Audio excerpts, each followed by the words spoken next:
بسم الله الرحمن الرحيم. الحمد لله رب العالمين،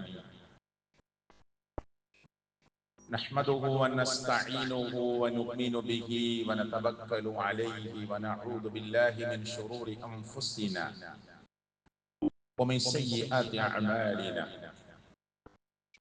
اللهم صل على محمد وعلى آل محمد كما صليت على إبراهيم وعلى آل إبراهيم إنك حميد مجيد. اللهم بارك على محمد وعلى آل محمد كما باركت على إبراهيم وعلى آل إبراهيم إنك حميد مجيد.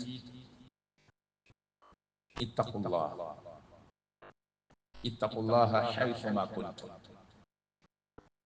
أعوذ بالله من الشيطان الرجيم. يا أيها الذين آمنوا اتقوا الله حق تقاته ولا تموتن إلا وأنتم مسلمون. أعوذ بالله من الشيطان الرجيم. وقالوا قلوبنا غلف بل لعنهم الله بكفرهم فقليلا ما يؤمنون. ആദരണീയരായ മുഅ്മിനീങ്ങളെ, മുഅ്മിനാത്തുകളെ, അല്ലാഹുവിനെ സൂക്ഷിച്ചുകൊണ്ട് ഒരു നല്ല മുഅ്മിനായി, മുസ്ലിമായി, മുവഹ്ഹിദായി, മുഖ്ലിസായി ജീവിക്കാൻ ആത്മാർത്ഥമായ പരിശ്രമം ഉണ്ടാകണമെന്ന് ഞാൻ എന്നോടും നിങ്ങളോടും ഓർമ്മപ്പെടുത്തുകയാണ്, വസിയ്യത്ത് ചെയ്യുകയാണ്. മുഅ്മിനായി, മുസ്ലിമായി ജീവിച്ച് മരിക്കാൻ സർവശക്തനായ അല്ലാഹു നമുക്കെല്ലാവർക്കും തൗഫീക്ക് നൽകുമാറാകട്ടെ. കഴിഞ്ഞ ഖുതുബയിൽ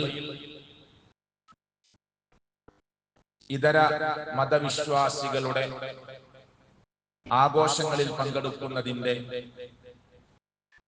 വിധിവിലക്കുകളാണ് നിങ്ങളെ കേൾപ്പിച്ചിട്ടുള്ളത് എന്നതാണ് ഞാൻ മനസ്സിലാക്കുന്നത്. ആ ഖുതുബ അവസാനിക്കുമ്പോൾ പറഞ്ഞ ഹദീസിൽ നിന്നാണ് ഞാൻ ചില കാര്യങ്ങൾ നിങ്ങളെ കേൾപ്പിക്കാൻ ആഗ്രഹിക്കുന്നത്. നബി സഈദ് അൽ-ഖുദരി റളിയല്ലാഹു അൻഹു عن النبي صلى الله عليه وسلم قال لا تتبعن سنن من كان قبلكم شبرا شبرا وذراعا بذراع حتى لو دخلوا حجر لب تبعتموه. قلنا يا رسول الله اليهود والنصارى قال صلى الله عليه وسلم فمن. ഈ ഹദീസ് കൊണ്ടാണ് കഴിഞ്ഞ ഖുതുബ അവസാനിച്ചത് എന്നാണ് ഞാൻ മനസ്സിലാക്കുന്നത്. ഇതിന്റെ അർത്ഥം മഹാനായ സഹാബിയിൽ നിന്ന് ഉദ്ധരിച്ച് ലോകം പഠിച്ചുകൊണ്ടിരിക്കുന്ന പ്രവാചക സല്ലല്ലാഹു അലൈഹി വസല്ലമയുടെ ഈ വചനത്തിന്റെ അർത്ഥശകലം لا تتبعن سنن من كان قبلكم.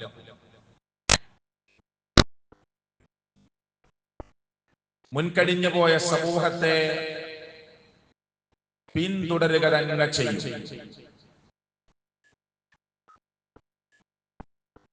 എങ്ങനെ? ശിബറൻ ശിബറ, ചാണിന് ചാണായി, വദിറാഅൻ ബിദിറാഇൻ, മുടത്തിന് മുടമായി, ഹത്താ, എത്രത്തോളം, ലൗ ദഖലു ഹുജ്റ ലബ്, അവർ പ്രവേശിച്ചത് ഒരു ഉടുമ്പിന്റെ മാളത്തിലാണെങ്കിൽ, കുടുസതയുള്ള ഒരു ഉടുമ്പിന്റെ മാളത്തിലാണ് അവർ പ്രവേശിച്ചതെങ്കിലും, തബിഅ്തുമൂഹും, നിങ്ങളും അതിൽ പ്രവേശിക്കും. പ്രവേശിക്കാൻ സാധിക്കാത്ത ഒരു ഉടുമ്പിന്റെ മാളത്തിലാണ് മുൻഗാമികൾ പ്രവേശിച്ചതെങ്കിൽ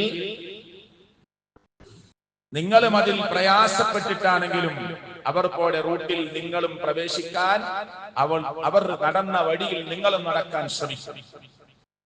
ഖുൽനാ യാ റസൂലല്ലാഹ്, ഞങ്ങൾ ചോദിച്ചു അല്ലാഹുവിന്റെ പ്രവാചകരെ, അൽ യഹൂദ വൻ നസ്വാറ, മുൻഗാമികൾ എന്ന് നിങ്ങൾ ഉദ്ദേശിച്ചത് യഹൂദികളെയും നസ്വാറാക്കളെയുമാണോ, ജൂതന്മാരും ക്രിസ്ത്യാനികളെയുമാണോ നിങ്ങൾ ഉദ്ദേശിച്ചത്? ഖാല, നബി സല്ലല്ലാഹു അലൈഹി വസല്ലം അവരോട് മറുപടി പറഞ്ഞു, ഫമൻ, അവരല്ലാതെ പിന്നെ ആരാ? അവരല്ലാതെ പിന്നെ ആരാ? ഈ ചോദ്യത്തിൽ അള്ളാഹുവിന്റെ പ്രവാചകൻ സല്ലല്ലാഹു അലൈഹി വസല്ലമ ആ സംഭാഷണം അവിടെ സ്വഹാബത്തിന്റെ മുമ്പിൽ അവസാനിപ്പിക്കുകയാണ്. ഞാനിത് ഈ ഹദീസിലാണ് പൂർണ്ണമായി പറഞ്ഞു എനിക്കറിയില്ല. കഴിഞ്ഞ ഖുതുബയിൽ ഈ വിഷയത്തിലെത്തി നിന്നുകൊണ്ടാണ് സംസാരം അവസാനിച്ചത്. ഞാൻ ഓതി വെച്ച ആയത്തിൽ അല്ലാഹു തആല പറയുന്നത് ജൂത ക്രൈസ്തവരെ കുറിച്ച്, പ്രത്യേകിച്ച് ജൂതന്മാരെ കുറിച്ച് പറയുന്നു. വഖാലു, അവർ പറഞ്ഞു, ഖുലൂബുനാ ഗുൽഫുൻ, ഞങ്ങളുടെ മനസ്സ് അടഞ്ഞു പോയിരിക്കുകയാണ്. പല നിലക്ക് യഹൂദികളെ ഉപദേശിക്കാൻ നോക്കിയിട്ടും അവിടെ ഹൃദയം തുറക്കുന്നില്ല, അവിടെ കാതുകൾ ചെവി കൊടുക്കുന്നില്ല.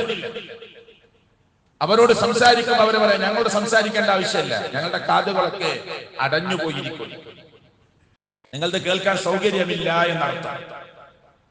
അപ്പൊ അല്ലാഹു തആല പറയാ, ബൽ ലഅനഹുമുല്ലാഹ്, അവരുടെ കാതുകൾ അടഞ്ഞു പോയതല്ല, അവരുടെ മനസ്സുകൾ അടഞ്ഞു പോയതല്ല, ബൽ ലഅനഹുമുല്ലാഹു ബികുഫ്രിഹിം, അവരുടെ സത്യത്തെ നിഷേധിക്കുന്ന അവരുടെ സ്വഭാവം കൊണ്ട് സർവശക്തനായ അല്ലാഹു അവരെ ശപിച്ചിരിക്കുകയാണ്. ആരെ? യഹൂദികളെ കുറിച്ചാണ് പറയുന്നത്. ഫഖലീലം മാ യുഅ്മിനൂൻ, അപൂർവം ആളുകളെ അവരിൽ നിന്ന് തിരിഞ്ഞ് വിശ്വാസത്തിലേക്ക്, ഈമാനിലേക്ക് വരികയുള്ളൂ എന്നാണ് അല്ലാഹു തആല ജൂതന്മാരെ കുറിച്ച് പറയുന്നത്. അവർ ഇസ്ലാമിന്റെ ശത്രുക്കളാണ് അന്നും, അവർ ഇസ്ലാമിന്റെ ശത്രുക്കളാണ് ഇന്നും, അവർ ഇസ്ലാമിന്റെ ശത്രുക്കളായിരിക്കും എന്നും എന്നാണ് ഖുർആൻ കൊണ്ടും ഹദീസ് കൊണ്ടും നമുക്ക് മനസ്സിലാകുന്നത്. അന്നും ഇന്നും എന്നും, പാസ്റ്റിലും പ്രസന്റിലും ഫ്യൂച്ചറിലും യഹൂദികൾ ഇസ്ലാമിന്റെ ശത്രുക്കളാണ്. ഇസ്ലാമിനെ തകർക്കാൻ ലോകത്തെ ഏറ്റവും കൂടുതൽ പണിയെടുക്കുന്നവർ ഈ ജൂതന്മാരായിരിക്കും. ജൂതകുപ്പായമിട്ടവർ ഇസ്ലാമിന്റെ ലോകത്തേക്ക് വന്ന് ഇസ്ലാമിനെ തകർക്കാൻ ശ്രമിച്ചാൽ മുസ്ലിം ഉമ്മത്തിന് അത് മനസ്സിലാവും. അതുകൊണ്ട് അവർ ഇസ്ലാമിന്റെ കുപ്പായം അണിയും. ഖുർആനിലെ ആയത്ത് വെച്ച്, ഹദീസിലെ വചനങ്ങൾ വെച്ച്, മുഹമ്മദ് സല്ലല്ലാഹു അലൈഹി വസല്ലമയുടെ പേര് വെച്ച് 200ഓളം സൈറ്റുകൾ ജൂതന്മാർക്കുണ്ട്. എന്തേ? ഖുർആനിലെ ആയത്ത് കൊണ്ടാണ് സൈറ്റ് പേര് കൊടുക്കുക, ഹദീസ് കൊണ്ടാണ് പേര്. നബി സല്ലല്ലാഹു അലൈഹി വസല്ലമയുടെ പേരിലായിരിക്കും വല്ല സൈറ്റ്. 200ഓളം സൈറ്റുകൾ ജൂതന്മാർക്ക് ഇസ്ലാമിനെ പഠിക്കാൻ താല്പര്യമുണ്ടോ? ഈ സൈറ്റ് കയറിക്കോ എന്ന് പറയും. പേര് കണ്ട നല്ല ഖുർആന്റെ ആയത്തായിരിക്കും, പേര് കണ്ട ഹദീസിലെ വചനങ്ങളായിരിക്കും, ഹബീബുനാ റസൂൽ കരീം സല്ലല്ലാഹു അലൈഹി വസല്ലം പേരായിരിക്കും. അവർ സൈറ്റിന് കൊടുത്ത നാമം എന്റെ ഉള്ളിൽ കയറിയാലോ പിന്നെ ഇസ്ലാമിന്റെ ശത്രുക്കളാക്കി ഇവരെ മാറ്റുക എന്നതാണ് അവരുടെ ലക്ഷ്യം. അതുകൊണ്ട് ഞങ്ങൾ ജൂതന്മാരാണ് എന്ന് പറഞ്ഞ് പ്രത്യക്ഷത്തിൽ വന്ന് ഇസ്ലാമിനെ തകർക്കാൻ അവർക്ക് കഴിയില്ല എന്നവർക്കറിയാം. അതുകൊണ്ട് അവർ ഇസ്ലാമിന്റെ കുപ്പായമണിഞ്ഞ മുസ്ലിങ്ങൾക്കിടയിലേക്ക് വരും. മുസ്ലിങ്ങളുടെ കൂട്ടത്തിൽ ധാരാളം ആളുകൾ ജൂതന്മാരുടെ ആചാരങ്ങളും അനുഷ്ഠാനങ്ങളും ചെയ്യാൻ തുടങ്ങും. അതാ ഇന്ന് ലോകത്തെ മുസ്ലിങ്ങളുടെ കൂട്ടത്തിൽ കണ്ടുകൊണ്ടിരിക്കുന്നത്. അള്ളാഹു നമ്മെ കാത്തിരക്ഷിക്കുമാറാകട്ടെ. പരിശുദ്ധ ഖുർആനിൽ മറ്റൊരു സ്ഥലത്ത് അള്ളാഹു പറയുന്നത്, വേദക്കാരിൽ അധിക പേരും ആഗ്രഹിക്കുന്നത്, ഖുർആന്റെ ആയത്താണ്, ലൗ യറുദ്ദൂനകും മിൻ ബഅദി ഈമാനികും കുഫാറ, നിങ്ങൾക്ക് നല്ല ഈമാൻ കിട്ടിയതിനു ശേഷം നിങ്ങളെ കുഫാറുകളാക്കി, സത്യനിഷേധികളാക്കി മാറ്റുക എന്നതാണ് വേദക്കാരിൽ അധിക പേരുടെയും ആഗ്രഹം. ഖുർആൻ പറയാം. ജൂതന്മാരുടെ ആഗ്രഹം എന്താണ്? ഖുർആൻ പറയുന്നതാണ്. ഈമാൻ കിട്ടിയ ആളുകളെ എങ്ങനെയെങ്കിലും ഈമാനിൽ നിന്ന് പുറത്ത് കിടത്തി മുഅ്മിനായ മനുഷ്യനെ, മുസ്ലിമായ മനുഷ്യനെ ആ ഇസ്ലാമികമായ വൃത്തത്തിനുള്ളിൽ നിന്ന് പുറത്ത് ചാടിക്കുക എന്നതാണ് ഇവരുടെ ലക്ഷ്യമെന്ന് ഖുർആൻ പറയുന്നു. എന്തുകൊണ്ടാണ് അവരിങ്ങനെ ചെയ്യുന്നത്? ഹസദം മിൻ ഇൻദി അൻഫുസിഹിം മിൻ ബഅദി മാ തബയ്യന ലഹുൽ ഹഖ്. അവർക്ക് ഹഖ് ബോധ്യമാവാത്തത് കൊണ്ടല്ല, അവർക്ക് നിങ്ങളോട് തീർത്താൽ തീരാത്ത ചില അസൂയകളുണ്ട്. ഞാൻ പറയില്ല, ഖുർആനാ പറയണത്. പക്ഷെ അത് മുസ്ലിം ഉമ്മത്തിന് മനസ്സിലാവണില്ല. അള്ളാഹുവിന്റെ പ്രവാചകൻ സല്ലല്ലാഹു അലൈഹി വസല്ലം പഠിപ്പിച്ച ആചാരം, അനുഷ്ഠാനം, മതകർമ്മങ്ങൾ, ദീനീ കർമ്മങ്ങൾ അവിടെ നിന്ന് പുറത്തു ചാടി ജൂതലോപികളുടെ ഇഷ്ടത്തിനനുസരിച്ച് തുള്ളാൻ മുസ്ലിം ഉമ്മത്ത് തയ്യാറാവുന്നത് നമ്മൾ വിചാരിക്കും ഇതൊക്കെ ഒരു രസമാണ്. ആ രസത്തിലേക്ക്, ഈ ആസ്വാദനത്തിലേക്ക് ജൂതന്മാർ കൊണ്ടുപോകും. അവർക്കറിയാത്തത് കൊണ്ടല്ല. എന്നിട്ട് അല്ലാഹു പറയാ, ഫഅഫൂ വസ്ഫഉ, നിങ്ങൾ ക്ഷമയോടുകൂടി കാത്തിരുന്നു കൊള്ളുക, ക്ഷമിക്കുക കേട്ടോ, നിങ്ങൾ പൊറുക്കുക, നിങ്ങൾ സഹിക്കുക. ഹത്താ യഅതി അല്ലാഹു ബിഅംരി, അവന്റെ കൽപ്പനകൾ വരുന്നത് വരെ. ഫലസ്തീനിന്റെ മണ്ണ് ഞാൻ പറയുന്നില്ല, അവിടെ ഖുതുബ പറഞ്ഞതാ. ഫലസ്തീനിലും മുഹമ്മദ് മുസ്തഫ സല്ലല്ലാഹു അലൈഹി വസല്ലം അല്ലാഹുവിന്റെ വഹീ പ്രകാരം ഒരു കാര്യം പറഞ്ഞിട്ടുണ്ട്. എത്ര മുസ്ലിം ഉമ്മത്തിന്റെ മക്കളെ നിങ്ങൾ അറുത്ത് കൊല ചെയ്ത് തീർത്താലും, അവിടുത്തെ പാവപ്പെട്ട സ്ത്രീകളെ നിങ്ങൾ ക്രൂരമായി ബലാത്സംഗം ചെയ്ത് നിങ്ങളെ കൊണ്ട് പറ്റാവുന്ന സർവ്വവിധ തോന്നിവാസങ്ങൾ ചെയ്തു തീർത്താലും ഫലസ്തീൻ ഖുദ്സ് ചിരിക്കാതെ ലോകം അവസാനിക്കില്ല എന്ന് പ്രവചിച്ചത് അല്ലാഹുവിന്റെ പ്രവാചകൻ മുഹമ്മദ് മുസ്തഫ. കാത്തിരിക്കണം എന്ന് ഖുർആൻ എന്താ പറഞ്ഞത്? കാത്തിരിക്കണം. ഫഅഫൂ വസ്ഫഹൂ, നിങ്ങൾ ക്ഷമിച്ച് പുറത്ത് സഹിച്ച് കാത്തിരിക്കണം. എന്തിന്? ഹത്താ യഅതി അല്ലാഹു ബിഅംരി, അല്ലാഹുവിന്റെ കൽപ്പന വരുന്നത് വരെ നിങ്ങൾ ക്ഷമയോടുകൂടി കാത്തിരിക്കണം. ഇന്നല്ലാഹ അലാ കുല്ലി ഷൈഇൻ ഖദീർ, അല്ലാഹു എല്ലാറ്റിനും കഴിവുള്ളവനാണ്. അപ്പോ ഒന്നും അറിയാത്ത നിഷ്കളങ്കരായ കുട്ടികളെ മാതാവിന്റെ മുന്നിൽ വെച്ച്, പിതാവിന്റെ മുന്നിൽ വെച്ച് അവരുടെ നെഞ്ചിടത്തിലേക്ക് വെടിയുതിർത്ത് യാതൊരുവിധ മനസ്സലിവുമില്ലാതെ ജൂതപട്ടാളം ചെയ്തു തീർക്കുന്ന ക്രൂരതകളെ നമുക്ക് എങ്ങനെ സഹിക്കാനാവും? അള്ളാഹു അവർക്ക് ആശ്രയം കൊടുക്കുമാറാകട്ടെ, അള്ളാഹു അവർക്ക് അഭയം നൽകുമാറാകട്ടെ, അള്ളാഹു അവർക്ക് സമാധാനം നൽകുമാറാകട്ടെ. ഒരു സ്വതന്ത്ര ഫലസ്തീൻ അള്ളാഹു അവർക്ക് പ്രദാനം ചെയ്യുമാറാകട്ടെ. ചതിയന്മാരാണ്, ഞങ്ങൾ ഒപ്പിച്ചിട്ടുണ്ടെന്നൊക്കെ പറയും. ഇനി മുതൽ ഒരു പ്രശ്നമല്ല, കരാറിൽ ഒപ്പിട്ടു എന്ന് പറയും, ഇനി വെടി നിർത്തി എന്ന് പറയും കേട്ടോ. പക്ഷേ പോയവർ തിരിച്ചു വരുമ്പോ നേരെ വെടിവെച്ച് കൊല്ലും. കാരണം ഇവർ ഇസ്ലാമിന്റെ ശത്രുക്കളാണ് എന്നും എന്നും എന്നത് നമ്മൾ കൃത്യമായി മനസ്സിലാക്കണമെന്നതാണ് സാന്ദർഭികമായി ഇനി ഞാൻ പറയുന്നത്. ആ ജൂതലോപികൾ എങ്ങനെ ജീവിച്ചോ അതിനെതിരെ ജീവിക്കാനാണ് മുഹമ്മദ് റസൂൽ സല്ലല്ലാഹു അലൈഹി വസല്ലം നമ്മളോട് പറഞ്ഞത്. അതിൽപ്പെട്ട കുറെ കാര്യങ്ങൾ ഒരു ഖുതുബയിൽ എല്ലാം പറയുക സാധ്യമല്ല. ചെറുതാണ് നമുക്ക് തോന്നുന്ന ചില കാര്യങ്ങൾ, ചെറുതാണ്. ജൂതന്മാർക്ക് അത് ഇഷ്ടമായിരുന്നു, ജൂതന്മാർ ഇങ്ങനെ ചെയ്യാത്തവരായിരുന്നു, ജൂതന്മാർ ഇങ്ങനെ ചെയ്യുന്നവരായിരുന്നു. എന്നാൽ അവർ ചെയ്യുന്നത് നമ്മൾ ചെയ്യണ്ട, അവർ ചെയ്യാത്തത് നമ്മൾ ചെയ്യണം എന്ന നിലക്ക് ഒരുപാട് കാര്യങ്ങൾ റസൂൽ കരീം സല്ലല്ലാഹു അലൈഹി വസല്ലം പറഞ്ഞിട്ടുണ്ട്. ഞാൻ ചില ഹദീസുകൾ ഇങ്ങനെ കേൾപ്പിക്കാൻ. നബി ഹുറൈറ റളിയല്ലാഹു അൻഹു അനി നബി സല്ലല്ലാഹു അലൈഹി വസല്ലം ഖാല ലാ യസാലു ദീനു ളാഹിറാ, ഇസ്ലാം എന്ന് പറയുന്ന റബ്ബിന്റെ മതം വിജയിച്ചുകൊണ്ടേയിരിക്കും. എപ്പോന്നറിയോ? ചെറിയ കാര്യമാണ്, നോമ്പ് തുറക്കാൻ ധൃതി കൂട്ടുന്ന കാലം അത്രയും. അതെന്താ, ജൂതന്മാരായിട്ട് വല്ല ബന്ധമുണ്ടോ? എന്താ പറഞ്ഞത്?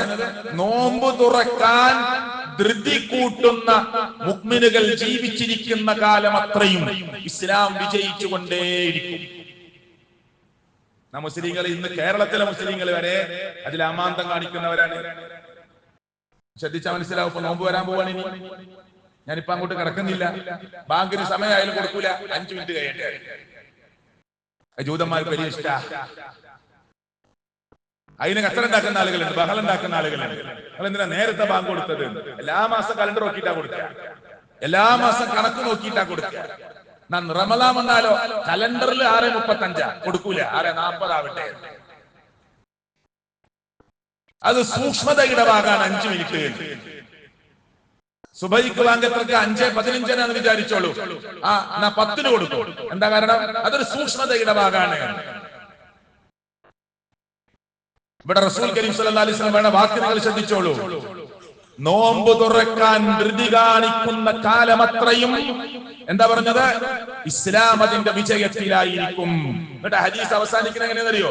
ലിഅന്നൽ യഹൂദ വന്നസ്വാറ, യഹൂദികളും നസാറാക്കൾക്ക് നോമ്പുണ്ട്, യഹൂദികൾക്ക് നോമ്പുണ്ട്, നസാറാക്കൾക്ക് നോമ്പുണ്ട്, ക്രിസ്ത്യാനികൾക്ക് നോമ്പുണ്ട്.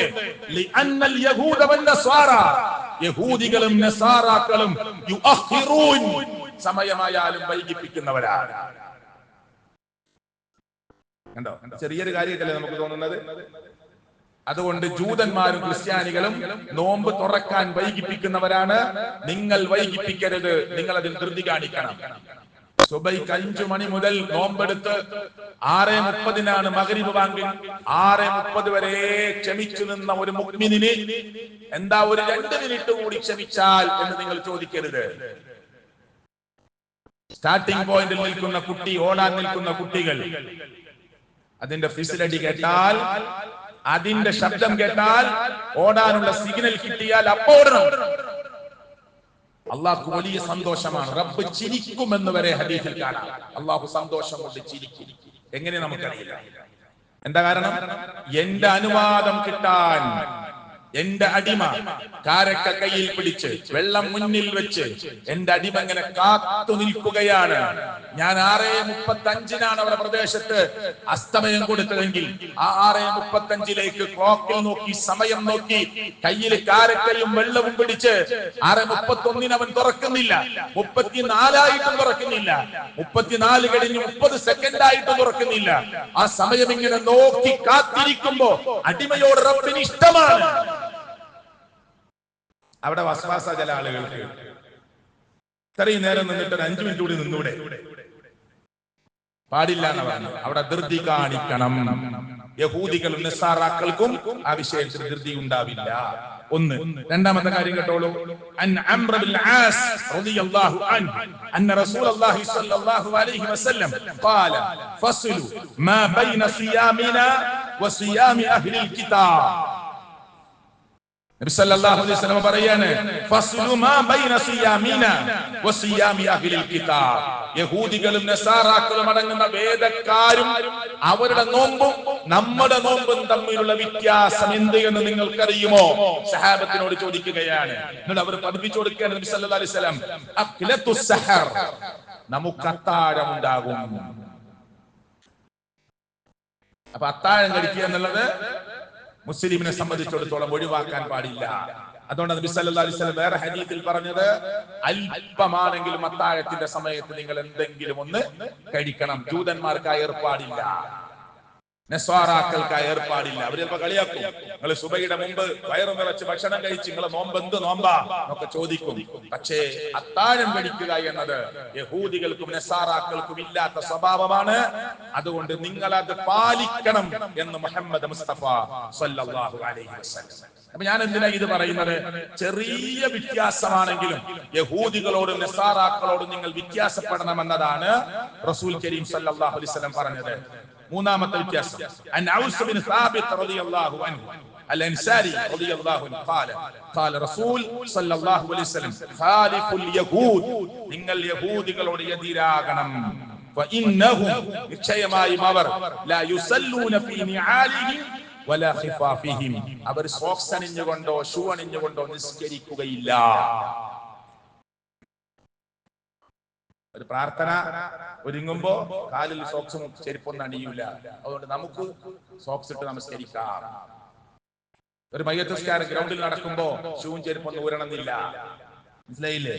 അങ്ങനെ നമസ്കരിക്കാം. ആ ഏർപ്പാട് അവർക്കില്ല. ഒരാള് ചെരുപ്പ് അയച്ചിട്ട് നിസ്കരിച്ചാൽ പ്രശ്നമില്ല, പക്ഷെ അവർക്ക് ആ ഏർപ്പാടില്ല. അത് വേണമെങ്കിൽ നമുക്ക് ചെയ്യാമെന്ന് മുഹമ്മദ് മുസ്തഫ സല്ലല്ലാഹു അലൈഹി വസല്ലം എല്ലാ വിഷയത്തിലും അവരോട് എതിരാവുകയാണ്. നാലാമത്തെ കേട്ടോളൂ.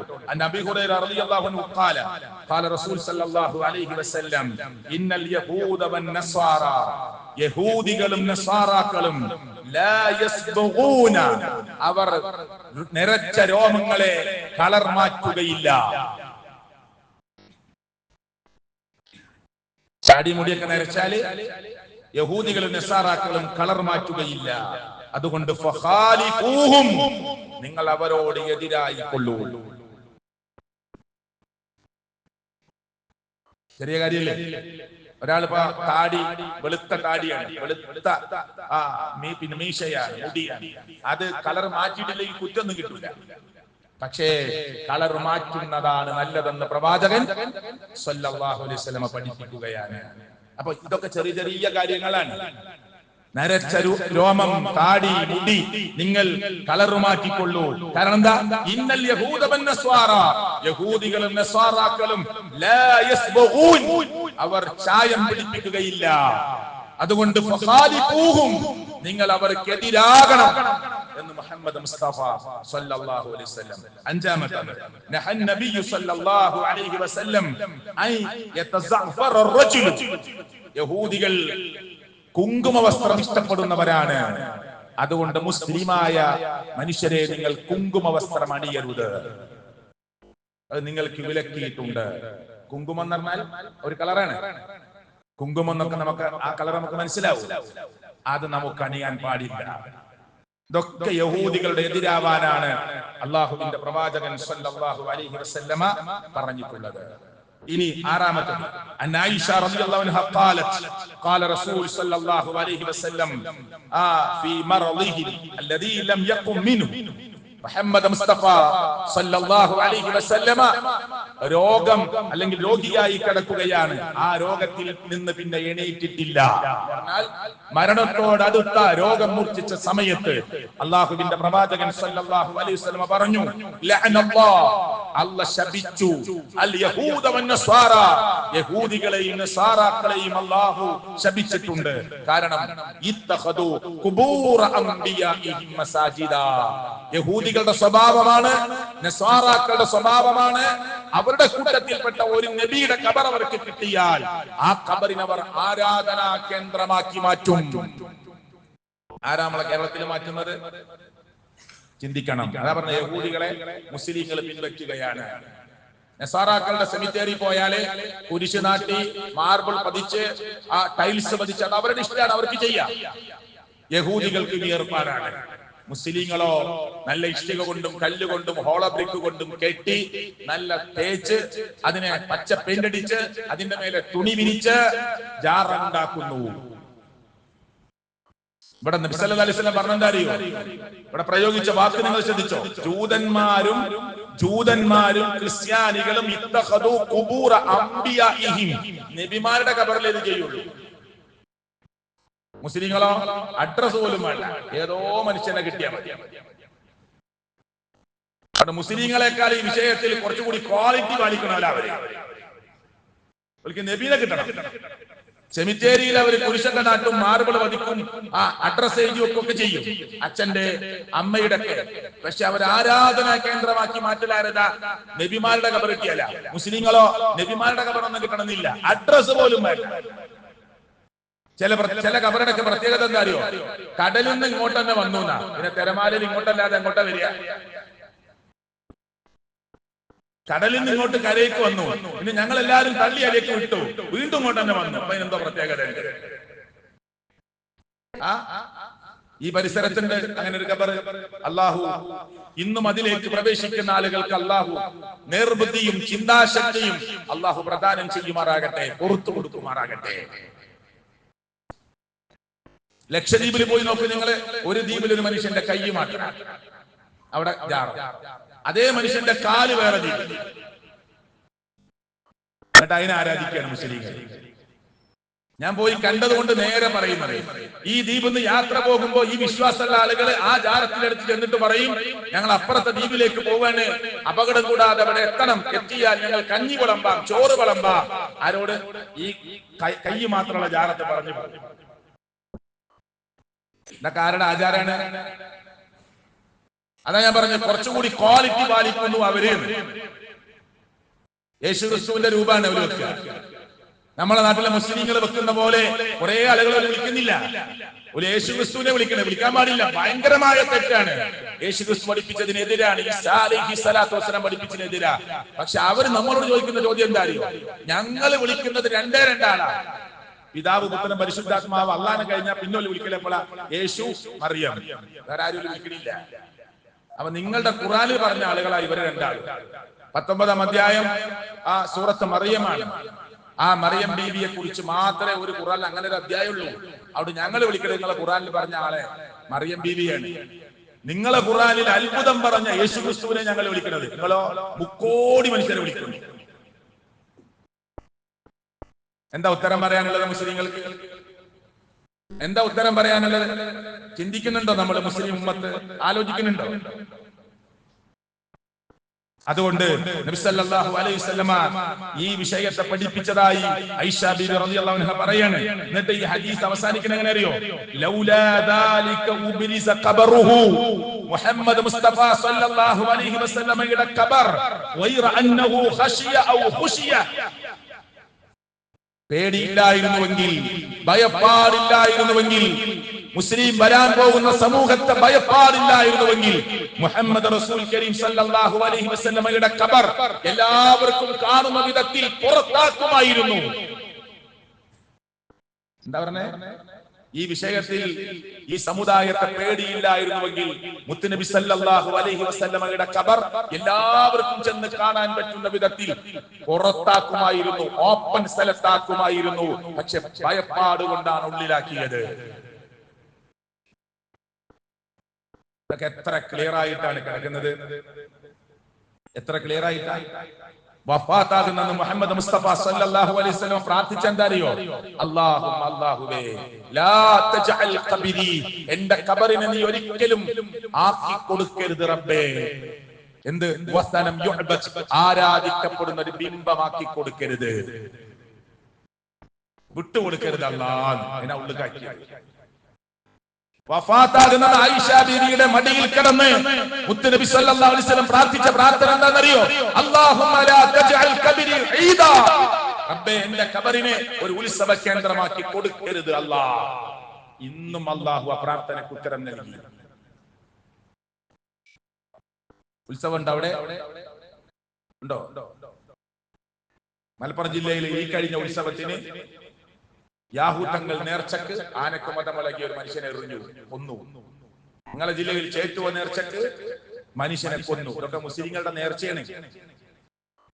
അള്ളാഹുവിന്റെ പ്രവാചകൻ സല്ലല്ലാഹു അലൈഹി വസല്ലം ഖബറിന്റെ അടുത്ത് പോയി തിക്കിൽ തിരക്കിൽ പെട്ട് ആള് മരിക്കണ്ടോ? ഇല്ല. അവിടെ പണ്ഡിതന്മാരെ ഇതേപോലെ നല്ലൊരു കമ്പി വെച്ച് ഇങ്ങനെ ദൂരെയാക്കി നിർത്തി അവിടെ നിൽക്കാനായിട്ടില്ല. കുറച്ചു സമയം നിൽക്കുമ്പോഴേക്കും അവിടുന്ന് വളണ്ടിയർമാര് വിളിക്കും, യാ ഹാജ് ഞാൻ പറഞ്ഞേക്കോളൂ. അതാ പ്രാർത്ഥനക്കുള്ള ഉത്തരാണ്. എന്നിട്ട് എന്താ ആയിഷ ബീവി പറയണത്? ലൗലാ ദാലിക ഉബ്രിസ ഖബറുഹു ഗൈറ അന്നഹു ഖശിയ ഔ ഖുശിയ, ഭയപ്പാട്, പേടി തോന്നിട്ടില്ലായിരുന്നുവെങ്കിൽ. എന്തിനെ കുറിച്ചുള്ള പേടി? അതെങ്ങാനും ഒരു ആരാധനാ സ്ഥലമാക്കി മാറ്റുമെന്ന പേടിയില്ലായിരുന്നുവെങ്കിൽ മുത്തുനബിയുടെ ഖബർ എല്ലാവർക്കും കാണാവുന്ന വിധത്തിൽ ഓപ്പൺ സ്ഥലത്ത് വെക്കുമായിരുന്നു. പേടി കൊണ്ടാണ് വെക്കാത്തത്. ആരാ പറഞ്ഞത്? മുത്തുനബി സല്ലല്ലാഹു അലൈഹി വസല്ലമയുടെ പ്രിയപ്പെട്ട പത്നി നമ്മുടെ ഉമ്മ ആയിഷ റളിയല്ലാഹു അൻഹ. പക്ഷെ മുസ്ലിം ഉമ്മത്ത് ഉണരുന്നില്ല. ഇതൊക്കെ വളരെ ഗൗരവത്തിൽ ചിന്തിക്കേണ്ട കാര്യമാണ്, വളരെ ഗൗരവത്തിൽ. ഈ ബുദ്ധിയുണ്ട്, സാക്ഷരതയുണ്ട് എന്ന് പറയുന്ന കേരളത്തിൽ പോലും 10, 20, 30, 40, 50 ജാറല്ല, 100 കണക്കിന് ജാറങ്ങളാണ്. അത്ര നല്ല ബുദ്ധിയുള്ള ആളുകൾ. ഞാൻ ഈ മെമ്പറിൽ വെച്ച് ആരുടെ പേരും പരാമർശിക്കുന്നില്ല. അവർക്കൊക്കെ വേണ്ടി പ്രാർത്ഥിക്കാൻ അള്ളാഹു പുറത്തു കൊടുക്കുമാറാകട്ടെ. ഒരു വലിയ പണ്ഡിതൻ പറയുന്നത് എന്താ അറിയോ? ഞാൻ ഇന്ന സ്ഥലത്ത് ഒരു ഖബറിന്റെ അടുത്തേക്ക് പോകുമ്പോ അയാളെ പറ്റി വേറെ പണ്ഡിതൻ പറയാ, ഞങ്ങളും ഒപ്പം ഉണ്ടായിരുന്നു. ഞങ്ങളെ ഖബറിന്റെ അടുത്തേക്ക് പ്രവേശിക്കുമ്പോ ഞങ്ങളുടെ മുന്നിൽ നിൽക്കുന്ന ഉസ്താദ് വഅലൈക്കുമുസ്സലാം വറഹ്മത്തുള്ളാഹി എന്ന് പറഞ്ഞു. അപ്പൊ ഞങ്ങൾ ചോദിച്ചു, നിങ്ങൾ എന്താ ഖബറിന്റെ അടുത്ത് എത്തുമ്പോ വഅലൈക്കുമുസ്സലാം വറഹ്മത്തുള്ളാഹി എന്ന് പറഞ്ഞത്? അപ്പൊ ഈ പണ്ഡിതൻ ഇവരോട് പറഞ്ഞു കൊടുക്കുകയാണ്, ഖബറിന്റെ ഉള്ളിൽ നിന്ന് ഇങ്ങോട്ട് സലാം പറഞ്ഞു. നിങ്ങളാരും കേട്ടിട്ടില്ല? ഇന്നോട് ഇങ്ങോട്ട് സലാം പറഞ്ഞു. അപ്പൊ ഞാൻ സലാം മടക്കിയതാണ്. പിന്നെ അദ്ദേഹം കൈ ഇങ്ങനെ കാട്ടിട്ട് പറയണേ, സാരല്ല, അതൊന്നും പ്രശ്നമല്ല, കുറച്ചൊക്കെ ബുദ്ധിമുട്ടുണ്ടാവില്ലേ, നനയൂലേ. അപ്പൊ ഇവർ ചോദിച്ചു, എന്താ നിങ്ങൾ ഇങ്ങനെ പറയുന്നത്? അപ്പൊ ഇയാള് പറയണേ, ഖബറിന് ഇങ്ങോട്ട് സംസാരിക്കണ്ട എന്നോട്, ഞങ്ങൾ വന്നപ്പോ ചെറിയൊരു ചാറൽ മഴ ഉണ്ടായിരുന്നു, നനഞ്ഞൂലേ, ബുദ്ധിമുട്ടായില്ലേ എന്ന് ഖബറത്തെ ആൾ എന്നോട് പറയാ. അതിന് മറുപടി പറയാണ് ഞാൻ. അയാളെ മാനസിക ആശുപത്രിക്ക് കൊണ്ടോണ്ടേ? അത് അയാളുടെ ഭയങ്കര കറാമത്തായി അത് എഴുതി പിടിപ്പിക്കുക. കണ്ടോ എവിടേക്കാണ് ഈ ഉമ്മത്ത് നടന്നു പോകുന്നത്? ഇത് പറയുമ്പോൾ ആളുകൾക്ക് തോന്നും കുറ്റപ്പെടുത്തുകയാണ്. അല്ല സുഹൃത്തുക്കളെ, ചിന്തിക്കണം. അള്ളാഹുവിന്റെ പ്രവാചകൻ സല്ലല്ലാഹു അലൈഹി വസല്ലമയുടെ ആ മയ്യത്തുണ്ടല്ലോ, വഫാത്തായി, അവിടുത്തെ ആ പുണ്യ ശരീരം അവിടെ ഇങ്ങനെ കിടത്തിയിരിക്കുക. സഹാബത്തിനിടയിൽ അടുത്ത ഖലീഫയെ കുറിച്ചുള്ള ചർച്ച നടക്കുക. ഒരൊറ്റ ഖലീഫ, ഖലീഫയായ 4 പേര്, പിന്നീട് ഖലീഫമാരായ 4 പേരിൽ പെട്ടവർ അവിടെ ഉണ്ട്. സ്വർഗം കൊണ്ട് വാഗ്ദാനം ചെയ്തപ്പെട്ട സഹാബികളുണ്ട്. പിന്നെ ആയിരക്കണക്കിന് സഹാബികളുണ്ട്. എന്നിട്ട് ഒരൊറ്റ സഹാബി പോലും തർക്കം അവസാനിപ്പിക്കുക. മുത്തുനബി ഇവിടെ ഉണ്ട്, ഖബറിലേക്ക് വെച്ചിട്ടില്ല, നമുക്കൊന്ന് ചോദിച്ചു നോക്കാൻ ആരെങ്കിലും പറഞ്ഞു? ആ പുണ്യദേഹം അവിടെ ഉണ്ടല്ലോ, ആരും പറഞ്ഞില്ല. എന്നിട്ട് ഇന്ന് പ്രസംഗിക്കണം എന്താ അറിയോ? ഞാൻ നബിയുടെ ഖബറിന്റെ അടുത്തേക്ക് പോയി, ഭയങ്കര തിരക്ക് കൊണ്ട് ഞാൻ അടുത്ത വർഷം വരാമെന്ന് മനസ്സിൽ പറഞ്ഞ് തിരിച്ചു നടക്കുമ്പോ ഖബറിന്റെ അടുത്ത് ഒരു വിളി, പോവല്ലേ എന്ന്. നോക്കുമ്പോ റസൂലുള്ളാഹി സ്വല്ലല്ലാഹു അലൈഹി വസല്ലം ഖബറിൽ നിന്ന് കൈ പുറത്തേക്കിട്ട് എന്നെ വിളിച്ചു, ഇങ്ങോട്ട് വാ. ഇതൊക്കെ യൂട്യൂബിലും സോഷ്യൽ മീഡിയയിലും കിടക്കുകയാണ്. മിമ്പറിൽ പറയുന്നതിനറിയോ? ഇതാണ് ഉമ്മത്തിന്റെ മുന്നിൽ പണ്ഡിതന്മാരെന്ന് അവകാശപ്പെടുന്നവർ കേൾപ്പിക്കുന്നത്. പച്ചയായ കളവുകൾ ദീനിന്റെ പേരിൽ അല്ലാഹു അവർക്ക് പുറത്തു കൊടുക്കുമാറാകട്ടെ. അത് വിശ്വസിക്കാൻ ആളുണ്ട്. അതുകൊണ്ട് ജൂതന്മാർ എന്താഗ്രഹിച്ചോ അവിടേക്ക് മുസ്ലിങ്ങൾ നടന്നുകൊണ്ടിരിക്കുന്നു. ഇത് ജൂതന്മാർ ചിരിക്കുന്നുണ്ട്. മുസ്ലിങ്ങൾ ഈ ഖബറൊക്കെ കെട്ടിപ്പോക്കി ആഘോഷമാക്കുമ്പോ ജൂതന്മാരാകുന്ന പിശാചുക്കൾ പൊട്ടിച്ചിരിക്കുന്നുണ്ട്. അല്ലാഹു തആല അവരോട് എതിരായി ജീവിതം മുന്നോട്ട് നീക്കുന്ന ഭാഗ്യവാന്മാരിൽ അല്ലാഹു തആല നമ്മെ ഉൾപ്പെടുത്തുമാറാകട്ടെ.